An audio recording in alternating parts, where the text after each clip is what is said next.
Bienvenue à l'émission À part égale, l'émission du réseau Parité 1-1 du groupe La Poste. Et aujourd'hui, j'ai l'honneur de recevoir parmi nous Maxime Rusnevski. Maxime, bonjour. Bonjour Aurore. Alors Maxime, vous êtes avocat de formation, mais vous avez un grand parcours parce que vous avez été collaborateur d'Yves Calvi sur RTL, vous avez été journaliste au Grand Journal, à Canal+, vous avez été conseiller au ministère des Droits des Femmes pendant 2 ans, de 2012 à 2014, auprès de Najat Vallaud-Belkacem. Vous êtes cofondateur de la Fondation des femmes. Vous êtes membre du Haut Conseil à l'égalité entre les hommes et les femmes. Vous êtes le fondateur de Remix, la première plateforme de formation sur la diversité et l'inclusion au travail, c'est bien ça. Ouais. Vous avez publié le petit manuel du féminisme au quotidien aux éditions Marabout et vous avez été élu l'homme féministe de l'année 2018 par le Club Média Club L. Bravo, félicitations. Il fait rire ce titre un peu, mais on pourrait y revenir. L'homme féministe. Je dirais pourquoi j'ai accepté de le recevoir. Alors, vous me direz pourquoi. Ouais. Et d'ailleurs, je vais vous poser une question par rapport à ça. Est-ce qu'il est plus simple, selon vous, d'assumer d'être féministe quand on est un homme que quand on est une femme ? C'est une bonne question. Moi, je pense que déjà, ce qui était compliqué dans le cadre de ce prix, pour y revenir, c'était est-ce qu'il est normal d'accepter un prix d'homme féministe ? Parce que finalement, il n'y a pas de prix à recevoir pour ça. On est féministe par conviction. Et j'ai quand même accepté ce prix. C'était le premier d'ailleurs. Après, il y en a eu d'autres après moi, mais parce que je me suis dit qu'à l'époque, c'est moins le cas peut-être aujourd'hui, mais il n'y avait pas suffisamment d'hommes qui osaient prendre la parole sur cette question d'égalité entre les femmes et les hommes. Et en ça, je trouvais ça intéressant, non pas d'être un modèle parce que c'est pas le sujet, mais de mettre en avant les hommes qui épousent finalement ce chemin, comme j'aime bien l'appeler, vers l'égalité réelle entre les femmes et les hommes. Et alors sur la question, c'est est-ce que c'est plus facile ? Oui, parce que souvent les femmes ont un peu de mal à assumer de dire qu'elles sont féministes, parce que derrière, il y a des fois des connotations qui peuvent être perçues, alors qu'un homme qui se dit féministe, il n'y a pas le même sens qui peut être donné ou perçu, en tout cas, il semblerait. Oui, est-ce que vous êtes d'accord avec ça ? Mais il y a plus de suspicion, c'est-à-dire qu'un homme féministe, on va dire pourquoi il l'est, est-ce qu'il n'est pas intéressé, est-ce qu'il ne veut pas se mettre en avant, est-ce qu'il n'a pas fait quelque chose de très grave dans le passé, et donc, comme on l'a vu, il se dit féministe pour essayer de gommer des choses qui ont pu se passer dans le passé. C'est un mélange un peu de tout ça. Moi, j'ai plutôt tendance à dire un truc très simple, c'est que quand on s'assume féministe et quand on le revendique, ça veut dire qu'on a fait des choses. Ça veut pas dire qu'on pense des choses. Ça veut dire qu'on les fait, qu'on agit. De la même manière que je ne considère pas qu'on soit automatiquement féministe parce qu'on est une femme, je considère que pour se dire féministe lorsqu'on est un homme ou une femme d'ailleurs, on doit agir au quotidien. C'est pas une question de genre. Autrement dit, on ne naît pas féministe parce qu'on est femme. On est féministe, on ne naît pas, on est féministe, EST, parce qu'on agit au quotidien dans son travail, dans sa famille, auprès de ses amis. Et c'est ça pour moi la vraie différence. Donc, autrement dit, je pense que c'est pas compliqué de se revendiquer féministe, quel que soit son genre, à partir du moment où il y a une conformité entre la pensée et l'action. Et les actes. Voilà. Vous avez fait d'ailleurs, vous avez dit, vous aviez fait un coming out, c'est ça. Je suis féministe, je fais mon coming out. Et c'est au moment où donc vous aviez pris conscience, vous aviez fait des choses. C'est ça? Oui, c'est ça. Bon, en vrai, c'était un peu une anecdote pour commencer un TEDx. Oui, je sais, voilà. Mais bon. J'ai commencé comme ça en me disant, il me faut un peu une accroche au début. Donc, j'ai dit, voilà, papa, maman, j'ai quelque chose à vous dire de très important sur moi, sur ma vie. Je suis féministe. C'est osé à l'époque, quand même. Oui, mais bon, tout le monde s'attendait à ce que je dise autre chose. Et donc, oui, c'est plutôt un clin d'œil. Mais honnêtement, je pense que c'est pas compliqué de le dire aujourd'hui. Il y a une part de la société française qui n'est pas féministe du tout. Et il y a une part de la société française qui l'est, mais qui n'ose pas le dire, pour faire écho à ce que vous avez dit juste avant. Et donc, tout ça parce que finalement, il y a une connotation autour du mot féministe qui, je ne sais pas pourquoi, peut être perçue comme péjorative ou trop militante, trop activiste. Alors que pour moi, être féministe, c'est ni plus ni moins qu'être pour l'égalité entre les femmes et les hommes. À partir du moment où on épouse cette définition, je pense qu'on peut, en tout, pas toutes et tous, mais beaucoup de gens se dire féministes. Je pense que c'est le cas, par exemple, dans votre réseau. Après, il y a des degrés, c'est-à-dire qu'il y a des gens qui vont battre le pavé, il y a des gens qui vont manifester, il y a des gens qui vont faire des actions coup de poing. Parfois, ça aide.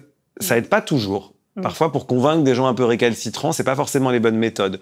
En revanche, la radicalité, d'ailleurs, quand on pense à l'étymologie du mot radical, ça veut dire juste dire, pardon, retour aux sources. Ouais. La radicalité, ça peut être intéressant.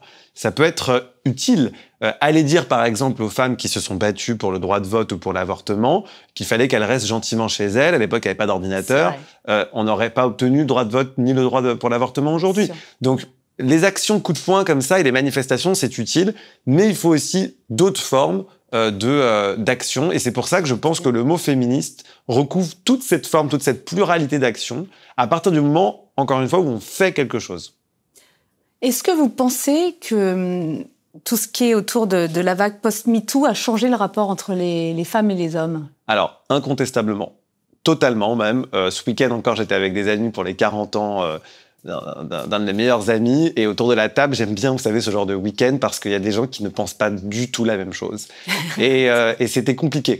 Et il y avait beaucoup d'hommes qui me disaient, parce que bon, ils connaissent mon parcours, etc., on se connaît depuis longtemps, et qui me disent, mais en fait, Max, depuis MeToo, je peux plus draguer, c'est terminé. Ouais. En fait, je peux plus séduire.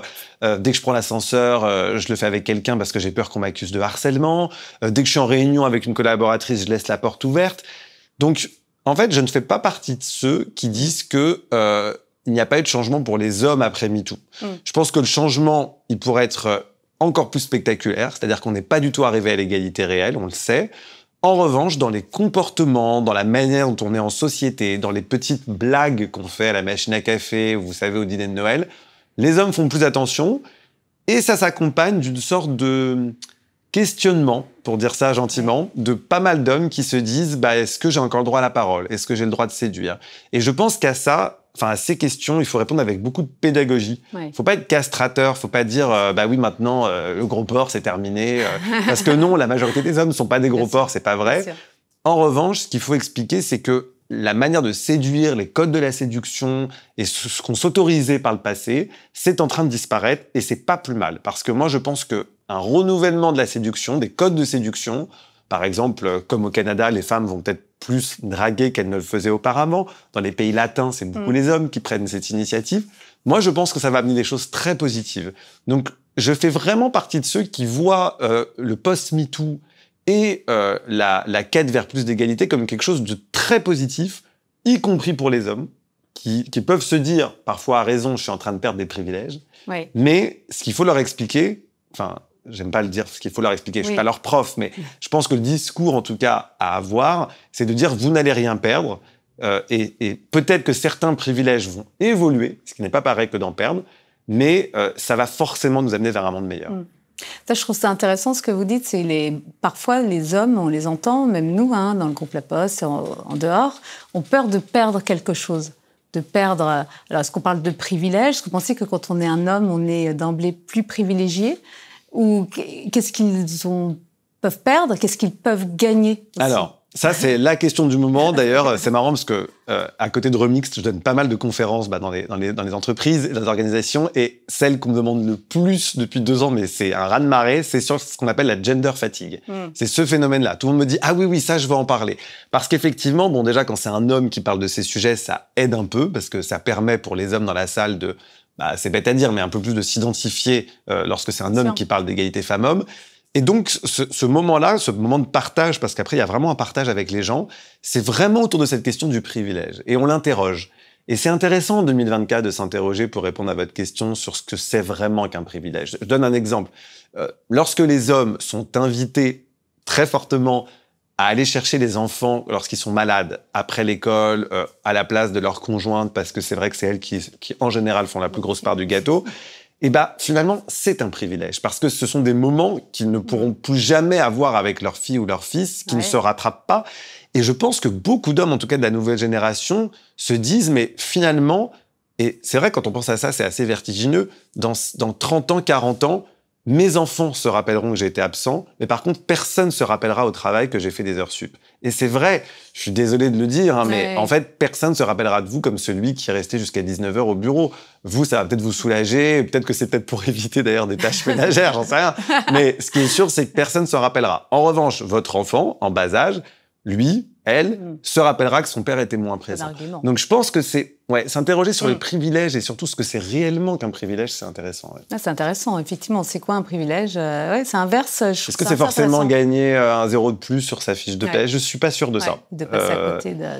quand je vous entends, c'est vraiment changer aussi nos regards, même profondément sur une transformation de la société, quelque part. Changer notre regard, toutes et tous. Mais j'ouvre une parenthèse, pardon, désolé Aurore, mais c'est quand même très important, c'est que ce que je viens de dire, c'est beaucoup plus facile lorsqu'on est cadre que lorsque, par exemple, on a un emploi plus précaire. Admettons, par exemple, un maçon qui est obligé de faire des heures sup pour gagner sa vie, ou prenons l'inverse, par exemple, une auxiliaire de ménage qui ne peut pas rentrer chez elle le soir, et donc c'est son conjoint qui doit assurer. Donc c'est plus compliqué. Et c'est pour ça que je dis souvent que l'égalité femmes-hommes ne peut pas se faire réellement sans une réflexion collective sur notre rapport au travail, sur les heures, sur la répartition des temps, etc. Ça bouge la société quelque part à tous les niveaux, ça, non?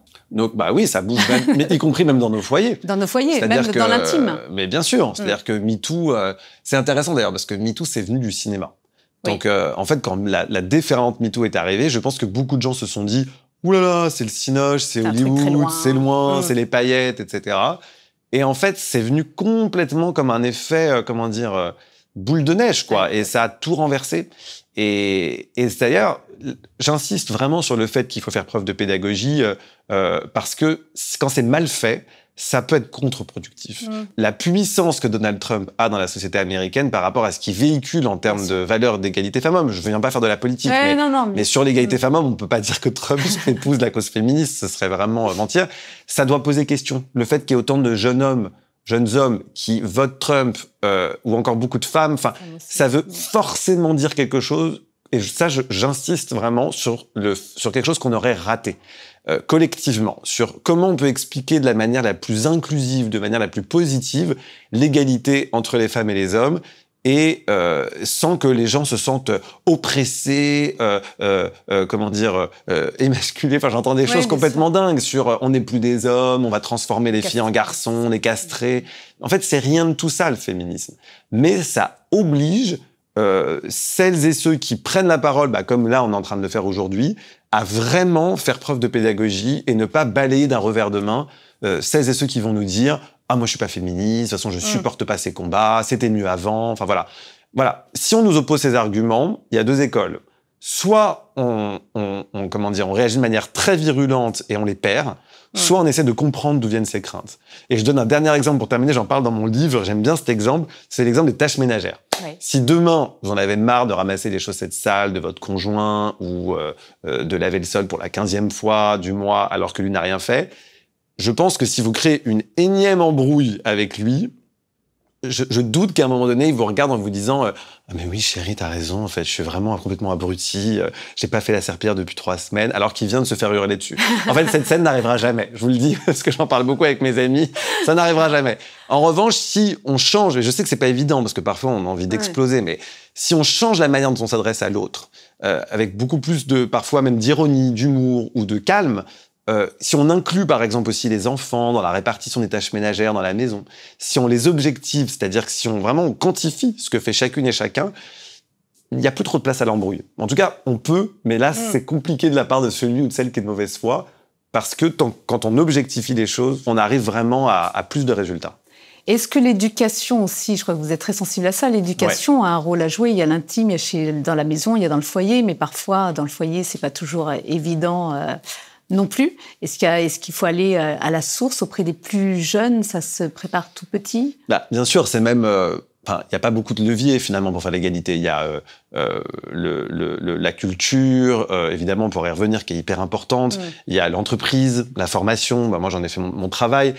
Et il y a l'éducation. Et l'éducation, oui, c'est plus qu'important. C'est la clé de voûte. Parce que si on veut préparer les nouvelles générations, ça se joue très tôt. Là, j'ai envie de dire, pour les gens, par exemple, de mon âge, j'espère que c'est pas trop tard, mais c'est compliqué. C'est-à-dire que pour essayer de convaincre quelqu'un qui est masculiniste, ça va être chaud, pour parler vulgairement. Alors que pour un enfant, effectivement, c'est l'âge. Mais il faut le faire de manière très habile, Il faut trouver des modules qui sont adaptés à chaque tranche d'âge. Là aussi, il faut faire preuve de pédagogie. On a entendu tout et n'importe quoi à ce sujet. On a entendu que faire l'égalité dès le plus jeune âge, c'était vouloir transformer les filles en garçons, faire la théorie du genre, des trucs qu'on n'a jamais trop compris. Mais en fait, tant qu'on fait du bruit, ça évite de faire les choses. Or, ce qu'il faut rappeler, et ça pour les gens qui nous écoutent, c'est très important, c'est que, et voilà, tout à l'heure je parlais d'actes, l'égalité dès le plus jeune âge, c'est une obligation du Code de l'éducation. Ouais. Et ça date d'il y a très longtemps, et d'un gouvernement d'ailleurs qui était assez conservateur. Donc, c'est extrêmement important de savoir que si votre enfant demain n'a pas cette session de sensibilisation, vous êtes en droit de l'exiger. Alors, parfois il y a des parents qui me disent « Ah, j'ose pas trop aller voir la maîtresse et tout ». Allez-y à plusieurs. Parlez-en à d'autres parents d'élèves. Maintenant, il y a des books WhatsApp. Enfin, moi, j'ai pas d'enfants, mais je sais que les parents d'élèves me comprennent. En général, il y a des books WhatsApp. Parlez-en à d'autres parents et allez voir les enseignants pour voir si c'est fait de manière juste curieuse. De dire, voilà, je sais qu'il y a cette obligation-là. Qu'est-ce qui a été fait pour mon enfant? Et vous verrez que ça crée des discussions. Et après, dans les actes, on passe vraiment à la sensibilisation. Et pourquoi c'est absolument nécessaire? Parce que les enfants, ils font très tôt l'expérience des inégalités. Dans la cour de récré, quand on dit à une petite fille « t'as pas le droit de jouer au foot », en fait, elle a le droit, mais dans les faits, elle n'a pas le droit. Et donc, dès l'école, finalement, il y a cet apprentissage déjà à l'échelle de mômes, de ce que sont les inégalités. C'est pour ça qu'il faut agir vraiment très vite. Ouais. En fait, tu as le droit, mais tu n'y as pas accès et on t'empêche d'avoir accès. On peut faire le parallèle avec certains types de postes, certaines positions dans les entreprises notamment. Et vous le dites très justement, il y a l'éducation, il y a la culture, il y a l'entreprise, le monde de l'entreprise aussi. Comment, alors là, on a plutôt affaire à des adultes. Alors comment on s'y prend pour sensibiliser dans le monde de l'entreprise? Alors, on mesure. Encore une fois, sensibiliser, former, c'est deux choses différentes. On a plutôt tendance à dire qu'il faut sensibiliser le grand public, c'est-à-dire la masse des salariés, et former les managers. J'avais encore une discussion de ce matin avec une collègue. Nous, par exemple, chez Remixed, on fait les deux. On permet justement de donner l'essentiel des connaissances sur ce qu'est le sexisme, le harcèlement sexuel, le harcèlement moral, enfin, tous les sujets diversité et inclusion. Mais aussi, là, on est en train de travailler sur des programmes un peu plus positifs qui ne parlent pas que des règles et plutôt des délits. Par exemple, là, on va faire un parcours sur la mixité des métiers parce qu'on voit, et j'en parlais avec la responsable dans le groupe SNCF qui s'en occupe, qui est très passionnée par ces sujets, qu'on a parfois des métiers qui ne trouvent pas preneurs parce qu'une femme ne s'imagine pas machiniste ou à l'inverse, un homme ne s'imagine pas auxiliaire de vie ou de ménage dans une entreprise parce que c'est un homme ou parce que c'est une femme. Donc, former à ces sujets, c'est essentiel, et le mesurer, c'est-à-dire essayer de voir en une année combien de personnes ont suivi ces parcours, qu'est-ce que ça a changé chez eux, etc. Après, il y a bien d'autres méthodes. Il y a le mentorat, dont on parle beaucoup en ce moment, qui permet à des femmes avec des hautes responsabilités d'être en relation avec une autre femme qu'elle va porter tout au long de sa carrière. Je pense même que le sponsorship, c'est encore plus efficace, c'est-à-dire quand on se porte garant pour un poste d'une autre personne, pourquoi pas la mentorer. Donc ça, ce sont des méthodes qui fonctionnent. De manière générale, en fait, tout ce qui est sensibilisation, formation, groupe de parole, théâtre forum aussi, ça marche très bien pour que par la créativité, le jeu, les salariés prennent conscience de leurs biais, des stéréotypes. Tout ça fonctionne très très bien. Moi, je suis très pour la politique des petits pas. C'est-à-dire que on n'arrivera jamais à un COMEX avec 50% de femmes quand on part de 10, ça n'existe pas. En revanche, on peut mesurer les progrès.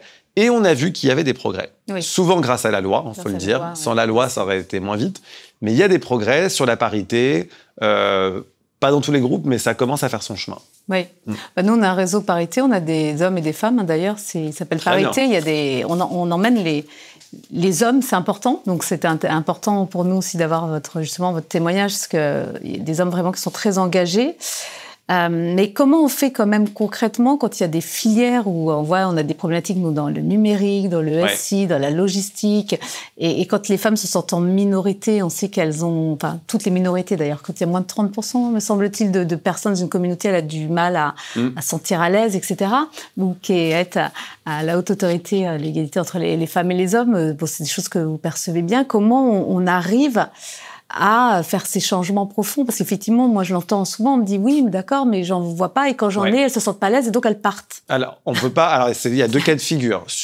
Il y a deux cas de figure où elles sont pas à l'aise, elles partent ou elles prennent pas les responsabilités. Je vais y revenir, mais sur le premier cas, on peut pas tout demander à l'entreprise. La Poste ne peut pas inventer des ingénieurs qui n'existent pas. J'ai fait une conférence il y a pas longtemps au Maroc. Il y a beaucoup plus de femmes ingénieurs proportionnellement que ici en France. Vrai. Donc ça ne repose pas sur la Poste, ça repose pas sur les entreprises, ça repose sur l'éducation, encore une fois, on y revient, sur l'orientation des enfants dès le plus jeune âge, la question de la sensibilisation à la mixité des métiers, ce dont je parlais tout à l'heure, qui est vraiment nous un parcours chez Remix qu'on va faire dès janvier, parce qu'il a été très demandé par nos clients, c'est-à-dire prendre conscience des biais qu'on a sur certains métiers, puisque la formation, c'est aussi tout au long de la vie. On peut se reconvertir, on n'est pas obligé de le faire au plus jeune âge.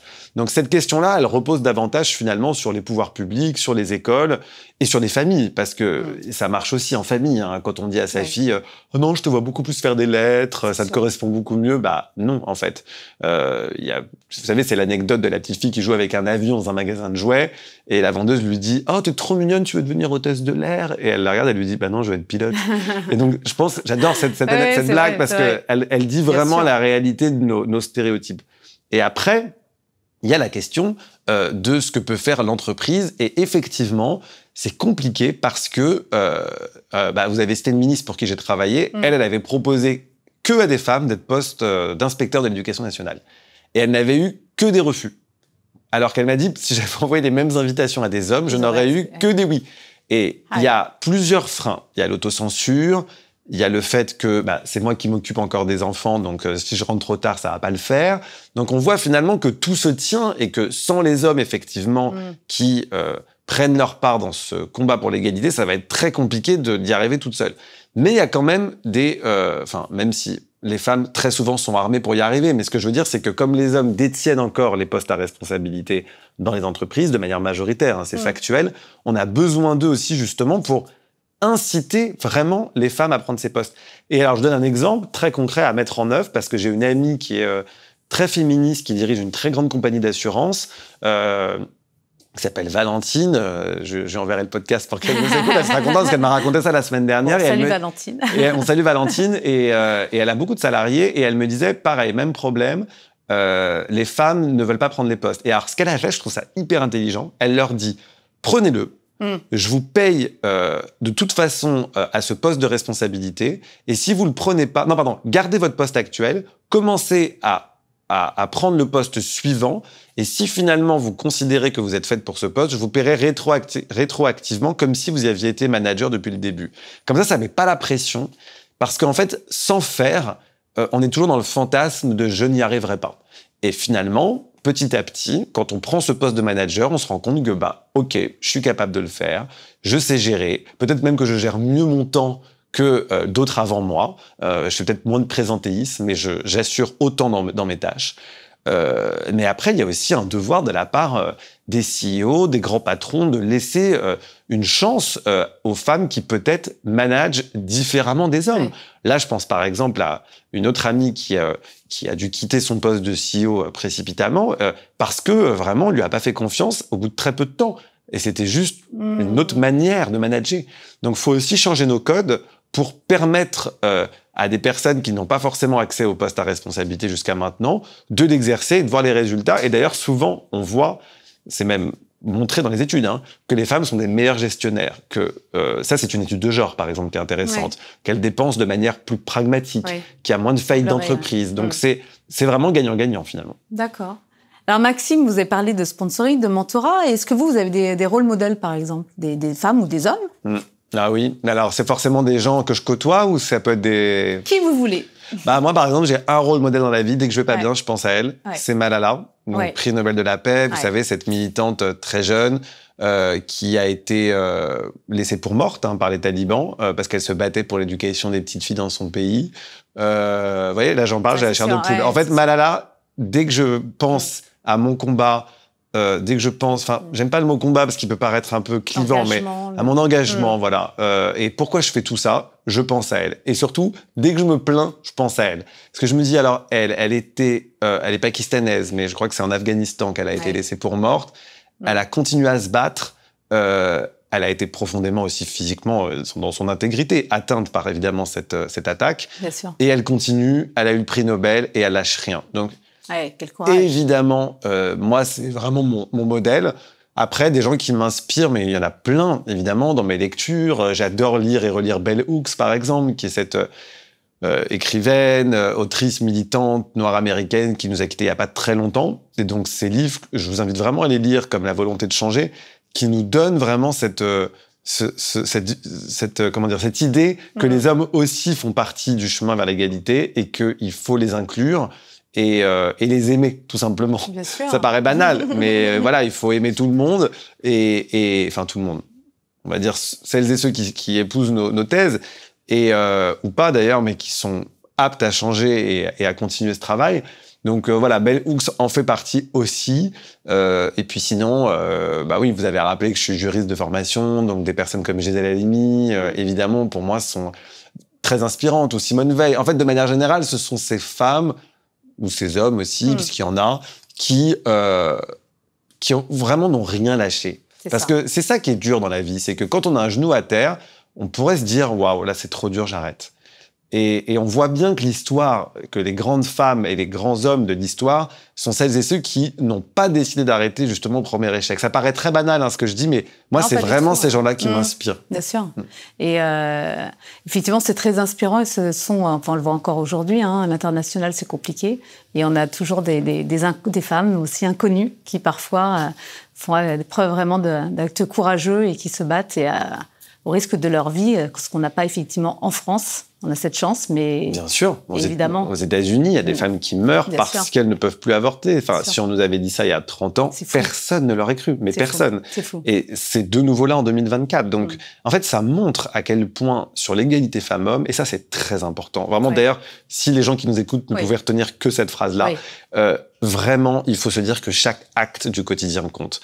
Parce que, en fait, en face, parce que c'est souvent des hommes, mais il y a aussi des femmes, mais celles et ceux qui ne veulent pas que l'égalité réelle se fasse, qu'elle soit salariale, qu'elle soit au niveau de l'intégrité des personnes, la fin des violences faites aux femmes. Il y en a beaucoup qui ne souhaitent pas ça. Ça paraît absurde pour beaucoup, mais il y en a énormément qui ne le souhaitent pas. Et donc, il faut qu'à notre niveau, on ne lâche rien. Vraiment, après, selon des modalités différentes, encore une fois, on peut ne pas imiter justement ceux d'en face et faire preuve de beaucoup plus de pédagogie et d'inclusivité, ce dont je parlais tout à l'heure, mais il faut rien lâcher. Il faut pas baisser les bras et surtout, il faut y aller à plusieurs. Moi, je crois beaucoup à cet esprit de force, en fait, de groupe et de se dire, on en parlait pour les parents d'élèves, et de se dire, voilà, on va se déplacer ensemble en collectif pour essayer de faire bouger les lignes.